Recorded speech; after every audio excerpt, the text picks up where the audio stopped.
This story takes place when my brother was in the lower grades of elementary school. That day, my brother was playing baseball along with a few friends at a nearby ground. It was quite dark that day. My brother, who is playing baseball, suddenly looked over towards the wooded area, and he notices that someone is looking at us. We look closer, and it is a girl, about the same age as us. She is just staring at us, with only half of her face peeking out from behind the shadow of the tree. I didn't know her, but my brother, who thought she wanted to play with us because she's been looking at us this whole time, decided to consult with my friends and call out to the girl to ask her to join us. We took a break from our game and we began to walk towards that wooded area. "Let's play together," we called out to the girl. But she just kept on looking at us. Suddenly, she withdrew her face to the shade of the tree and she hid from us. I thought at this point, maybe my brother and I were making her feel uncomfortable. I look behind the tree while calling out to her, "Hey!" But there is no one there. I began looking around, thinking that it was strange, when suddenly, I see it. From behind another tree, deeper in the woods, just like before, that girl, with only half of her face revealed, is looking at me. My brother begins calling out to her again, and I approach her. But the girl pulls her face behind the tree again. We all look behind the tree, but again, nothing. And then, from the shadow of yet another tree, my friend is the first to notice. "Look, over there." She is peeking out again. When I look within the shade of the tree, once again, there is no one there. Strangely, no one is noticing any movement when the girl moves between trees. Before I knew it, she was there again, in another tree. This continued many times, and we are getting quite scared by this point. We decide it's best if we leave this place and return home. So off we went. On the way walking home, we are talking amongst each other about that girl, and I begin to feel sick. This is very strange. I didn't feel any sickness earlier. It came on very suddenly. Then, out of the blue, one of my friends shouts, "Look, behind us. There, right there." He is pointing at something. Everybody looks back and sees it. The girl from earlier, peeking, with half of her face out from the shadow of the telephone pole. I was scared beyond reason at this point, and my friends are the same. "Run!" we all shout. We begin running as fast as we can, only to stop dead in our tracks. That girl, who was just behind us, half of her face is sliding out from behind the telephone pole in front of us. That is impossible. This is not human. My brother panics and he screams, and we all ran away in different directions. My brother and I, we close our eyes tightly shut as we ran past that telephone pole and ran back home at full speed. Right away, I ran into the closet and I closed myself in tight. I was crying there the whole day until my parents finally got back. Later that night, when we had finished our dinner, my brother finds me in my room and we talk about what happened. Maybe she just wanted to play. Is there any reason why she was only showing half her face? It's quite scary to imagine. I asked my brother, "Where did you go? Why didn't you hide in the closet with me?" He tells me he was going to, but he left that room and hid under his bed. Because as he was approaching that closet, he sees that girl one more time, peeking with half her face through a crack in the door, just before I closed myself inside.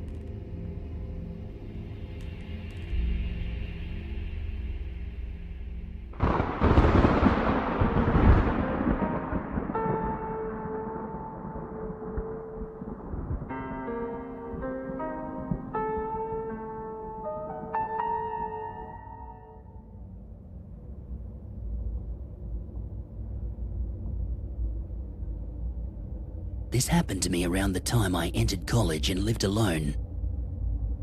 The apartment I lived in at that time was a 2-story, common-built rental apartment for students with single rooms lined up. The age of the building, it is old. To be honest, I didn't have a very good impression of the place from the time I first saw it. But I did not have time to waste, since I was already late for the semester, so I had no choice but to take it. I moved into a corner room, facing the road on the 2nd floor. After deciding on this room, I quickly moved and immediately went to the entrance ceremony. For a while, things were quite hectic. Living alone in a university in a city that I was not used to. But after about a month after moving, things began to settle down. One day, as I came home by bicycle and returned to the common corridor from the back of the building, I suddenly heard a loud noise from the room at the end of the corridor. It is a room located directly opposite from my room. I wondered what it was, and as I approached that room, it sounded as though someone was smashing against it with all their strength from the inside. It echoed through the hall. Boom, boom. The doorknob shook violently. I was staring at it, wondering what was going on. And as I'm standing there, I hear a voice coming from inside the room. "Hey, someone's there, right? The door in the room, it won't open.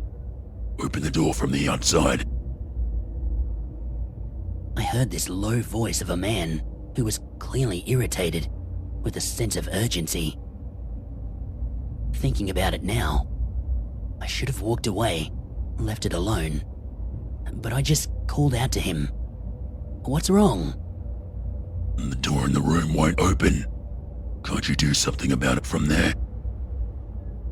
"That can't be right."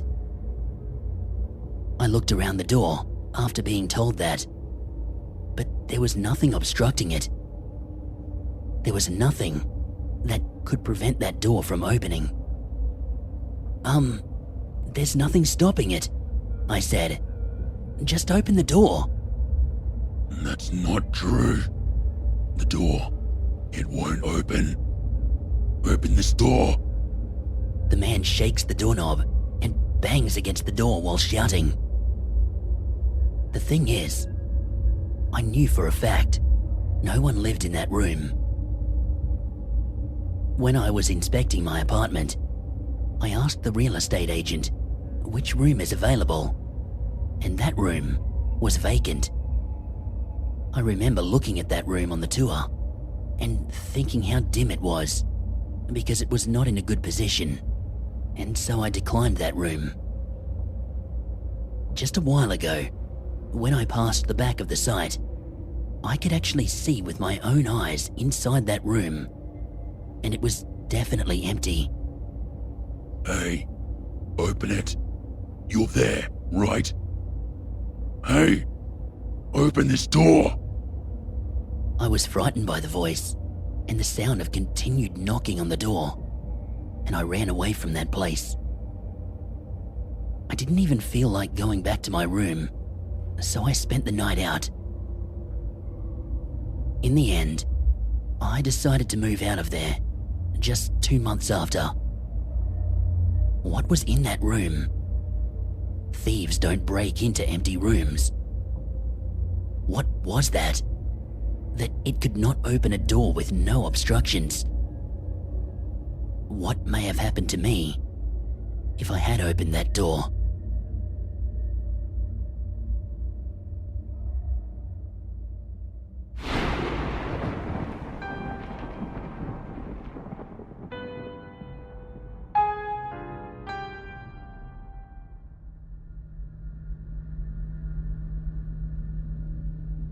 I've always been haunted. I've been able to see ghosts for as long as I can remember. Unlike what you see in the movies, they were never solid appearances as such. I can't have a conversation with them, and I can't interfere physically. It's kind of like a human-shaped air. That's why, even though it was a bit scary at first, because I could see it, after a while, I was able to go about my business without any problems. Fast forward to junior high school, and this changed. I began to feel apprehensive when I heard rumors that there was an accident, that a student had fell from the window of the classroom and died. I didn't know if this was true or not, but there is a high probability that there are ghosts in places where such rumors exist. When I entered my classroom for the first time, I knew these rumors to be true, because he was still there. I knew this to be a spirit immediately, but unlike any I'd seen before, this one took a very physical form. Its head still cracked with bloodstains. I put my head down and I began to walk past the ghost, trying to keep to myself, making my way to my desk. As I passed by him, however, the ghost's face suddenly turns to me and our eyes meet. Are you looking at me? I had never had such an experience before. Never had they spoken to me. I'm scared, and my heart beats so fast. Even more frighteningly, it begins walking towards me, a very fast walk, like it is trying to run, but his legs are all messed up. I panicked. I wasn't prepared for this. I was frozen in place, and eventually pulled myself out of it and ran out the door to the infirmary, where I was told I could go home early. On the way walking home, I see it again. He is standing next to the second telegraph pole behind me. He grunts at me. Who are you? I ran home. My mother saw me running through the door, completely out of breath. "What's wrong?" she asked me. "I'm worried." How could I possibly tell her? How can I explain to her that a ghost is hunting me? I've never told anyone before that I can see ghosts, let alone this. My mind is running in circles. I'm struggling to come to terms with the fact that these ghosts, who I thought were harmless, may not be. Now, one is actually stalking me. Fortunately, I didn't encounter the ghost in the house, but I did not sleep that night. I was startled at every noise, every movement, every shadow. When I leave the room and go downstairs, my mother is making breakfast. When I called out to her, she looked at me and said, "Who are you?" "What?" I thought. But in a moment, "Oh, Akio, good morning. Is it possible? Can my mother see something too?" However, I don't have time to talk in the morning, and this is not a topic I can easily broach with her anyway. I was very busy, and I had to get off to school quickly. At school, the ghost once again comes into my sight. It just stands there from a distance, watching me. I continue to pretend I can't see it. After school, I was exhausted, and when I went home and opened the front door, my mother was standing there. As the door opened, she says again, "Who are you?" I say again, "It's me, Mother." She pauses and shakes her head before saying, "I know. Welcome home." This is getting strange now. So finally, I consulted with my mother after dinner. "Mum, can you see it too?" My mother simply says, "What? What are you talking about?" But then, something came to my mind. I felt that this might be useful. The next day, I open the gate at the school. It is crouched beside the gate, staring up at me. "Who are you?" It says. I am so frightened, but I stop. There's only one thing I can think to say at this time. I turn to the ghost, and I say clearly, "Who are you?" Every time I see the ghost from this time, I repeat this act, and little by little, my fear fades. One day, I went to school as usual, and I was met again with this ghost. And something unexpected happened.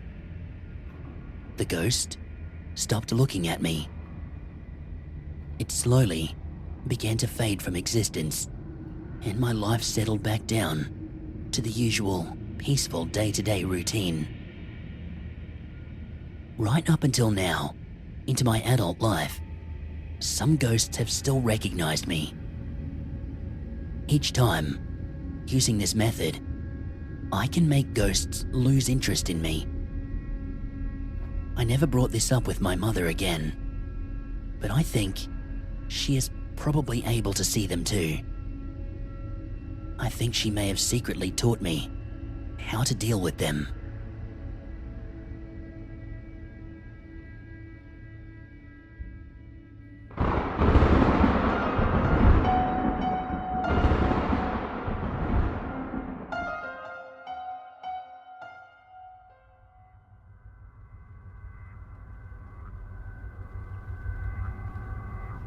This is an experience I remember from when I was in kindergarten.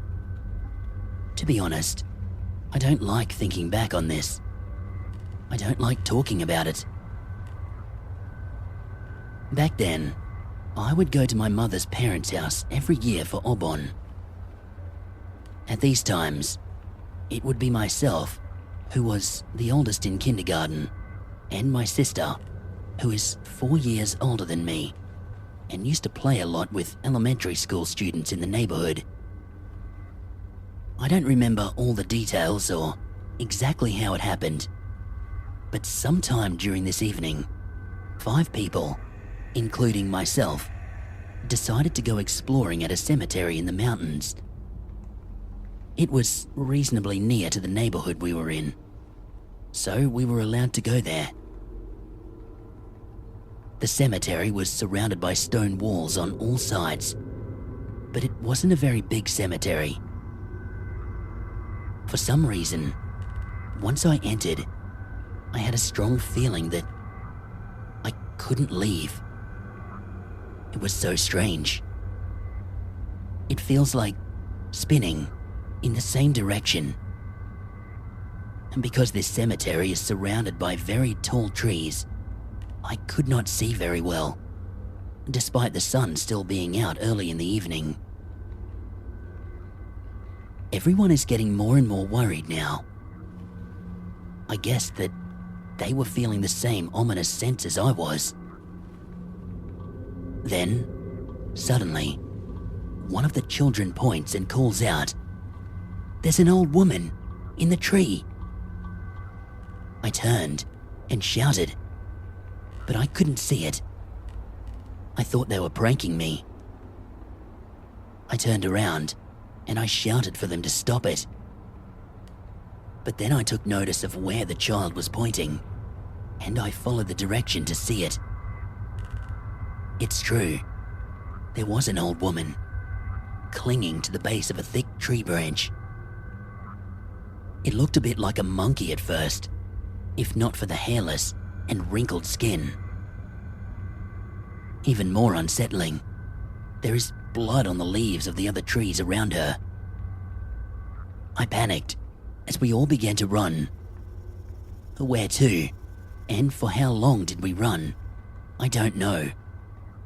I was led by my sister, who was shouting at me, "Don't look back." Eventually, we all managed to get out of that cemetery, and my nerves began to calm.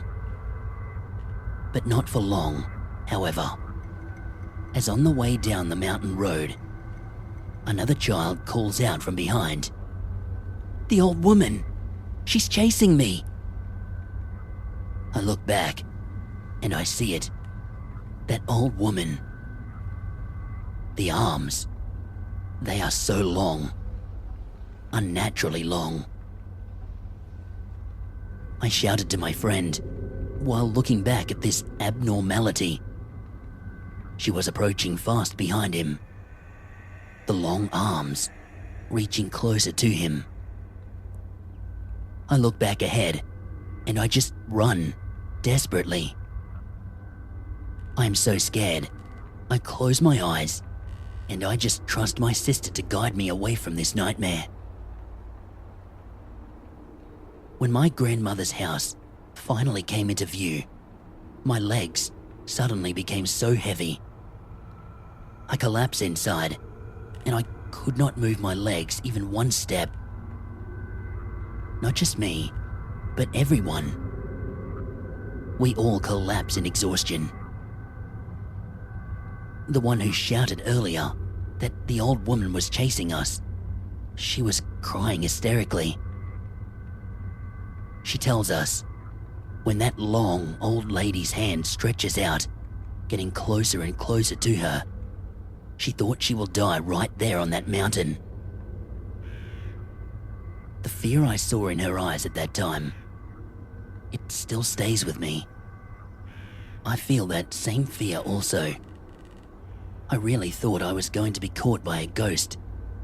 Something not of this world, with who knows what intentions for me.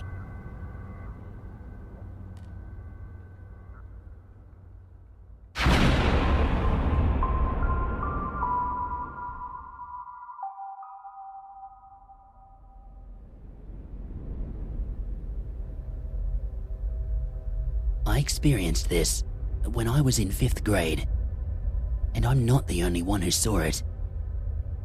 When I was young, I would follow my parents and walk along the paths in the mountains. The season is summer at this time. Dusk was approaching quickly. My father was leading the way, so I was tired, trying to keep up. But I was not worried. He was a reliable father. I felt safe with him. It is now that I can hear sounds. I thought it was only the sound of 2 people walking, and the buzzing of trees, the sound of birds, and the sound of the river flowing through the valley. I didn't know exactly what the sounds indicated at the time, because I was so young. I felt then like I heard someone's voice. But sometimes, the sound of a river can mimic a human voice, kind of like whispering. At first, I thought that must be it. However, the more I focus on it, the more I can only hear it as a very real human voice. "Dad, can't you hear someone's voice?" I said. "What is it? What are you talking about?" he says, before pausing. He then turns to me and says, "It's okay, just walk." I walked silently, just as I was told, but I was still worried about that voice. Where is it from? While I was walking around, I see something now. Something moving by the river at the bottom of the valley.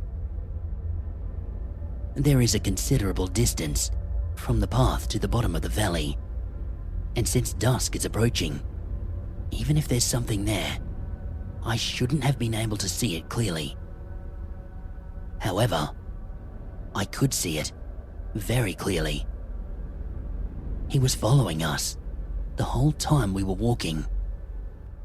"Hey, come here," I heard from down there in the valley. It was a bald-headed man walking at the bottom there, and he was shouting at us. He is also laughing. He repeats that same line over and over. That alone was strange enough, but the man's appearance was something else. What he is wearing, it's strangely old, like what old-time farmers used to wear. The face is happy, smiling, but the position of the eyes, that is strange. His head is also oddly bumpy. He's moving at a good speed. I'm walking nervously, and it's getting hard to keep pace with my dad and keep myself stable. It's so dark. The terrain is rocky. It's so dark now, and there's a great distance down to the bottom of the valley. So why can I still see him so clearly? I stopped to take a rest, and my father turned back. "Don't look. Walk." I come back to the moment, and I become scared again. After that, I just focused on walking. In the meantime, from the bottom of the valley, that voice again, calling while laughing. Before I knew it, my father and I left the road and went onto a wide road. I couldn't hear that voice anymore. On the way home, my father told me about that thing. Until about 7 or 8 years ago, that thing had come out several times. He had never seen it since then, so he thought it must have been safe. He never imagined we would see it. He told me, should I ever encounter it again, nothing will happen if you ignore it. However, no one knows what happens if you listen to what it says and go down there with it. Many people have gone missing from this trail. They never come back. Perhaps that is why.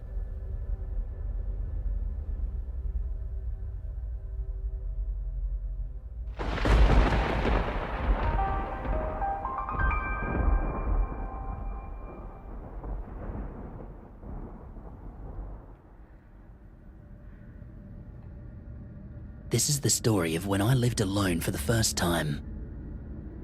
It was my first experience of living alone, and I was feeling both excitement and some anxiety. I was young, and my expectations were not quite realistic. I was looking all over for a place that was low in price, close to the station, and a new enough building. However, of course, it's very difficult to find a place that meets these conditions. So on the advice of my real estate agent, I decided to choose a place that was a little bit older When I first arrived to see the inside of the apartment, I was thinking to myself that it must be an old, shabby building. However, I was surprised to see that it was beautiful. The inside of the room was a little grim, and I had the impression that no one had lived there for a long time. But the sunlight was great, and there was excellent storage space, and the bath even had a reheating function. So, in my haste, I did not ask any questions. This was a bargain, as far as I was concerned. I moved in the very next day, and I began my new life. The sun came in through the windows in the morning, and it felt good, nice and bright, and it gives me a hopeful feeling. But once the sun was gone, and the night set in, I began to feel lonely and a little bit scared. Well, it was my first time living alone, and I thought I would get used to this life soon. But I could not seem to calm myself down, even after many days passed. I found I could not sleep. Finally, after many sleepless nights, I managed to get some sleep. But this did not last long, as I woke up to a noise I could hear from somewhere. What's that sound? I thought. I tried to move my body and look around the room, but I can't move at all. I am frozen in place. I begin to notice the source of the sound. It's coming from the bathroom. Is it the shower, maybe? It sounds like water is dripping. Of course, I should have closed the faucet tightly before going to bed. Then something strange happened. The sound of the dripping water, a sound that you would think should be confined to one space. It begins approaching from the bathroom. I felt a wave of dread in this moment, because this should not be possible. The sound continues approaching me. When I open my eyes, I saw it. When I notice it, it begins moaning at me. An awful sound, dripping with sorrow, anguish, pain. I tried so hard to move at this point, but still I could not. I did not want to keep my eyes open anymore, to witness the awful sight of this thing, shuffling towards me, the sound of dripping water accompanying it. I tried to close my eyes, but then, every time I would open them back up, this one would appear much closer to me. Finally, in an absolute last resort, I close my eyes and I shout as loud as I can, "Go away! Go away!" My heart runs very cold, as in response to this, I feel it lean very close to me, as I feel the damp breath right beside my ear as it screeched into it. I wish that now I could tell you I blacked out. I wish that at this time I could tell you a common story trope about how I opened my eyes and nothing was there. But this is not the reality. The reality was that when I opened my eyes, I see a mess of dank, wet hair falling over my face. I see cold, dead hands moving up over my face. And I feel that this thing, this horrible, horrible thing that has emerged from my bathroom, is no longer on its feet terrorizing me. It is no longer dwelling in my shower. No, it is in the bed with me. Those next 6 hours, until the sun will come through my window again, far the most frightening hours I have ever experienced in my life. For with every breath, I did not know if I disturb this one, will it attack me? Will it kill me? Will it spirit me away somewhere? All night I lay there, in my bed, very still, daring not to breathe heavy, daring not to shift in the wrong way. All the while, this one clinging onto my back. At some point in the morning, finally, I was relieved that the room was bright and my body was able to move again. And ever so thankfully, this thing was gone. I first called my real estate agent and I demand an answer. I know now, looking back, this is not realistic. How could she possibly know the answers as to what happened last night? I did not explain everything. I will be known as a crazy person if I do. But she did mention to me, eventually, after a little pressing, that this is an accident property, the site of a person dying. I knew then why this place is so cheap. The water in the shower had stopped, and in fact, the faucets were turned off tight. But when I looked down at my feet, there was a puddle. The water stains did not stop at the bathroom, but continued to the side of my bed, dotted like footprints.